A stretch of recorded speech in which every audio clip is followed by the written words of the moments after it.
Surah Ali Imran ayat 29. A'udzu billahi minasyaitonir rajim. Qul in tukhfuha fi sudurikum.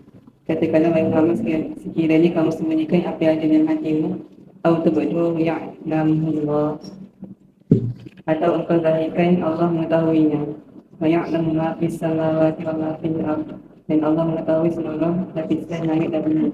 Wallahu ala kulli syai'in qadir. Dan Allah di atas segala sesuatu itu amat kuasa. Maksudnya Allah memberitahu kepada hamba-hambanya bahawa dia mengetahui semua yang ada, semua yang tersembunyi atau terang. Kedua-duanya diketahui oleh Allah.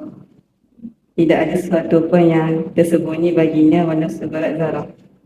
Dan Allah bukan tahu pasal kita saja, malah seluruh keadaan makhluknya di langit dan di bumi sesungguhnya dalam pengetahuan Allah.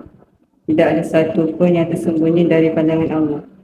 Jadi kita sebaiknya hendaklah tinggalkan keburukan sejauh-jauhnya, kerana ianya akan merugikan manusia di akhirat nanti.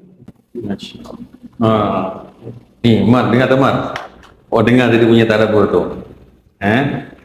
Okey. Terkejut saya dengan tadabbur awak. Bagus. Alhamdulillah. Okey.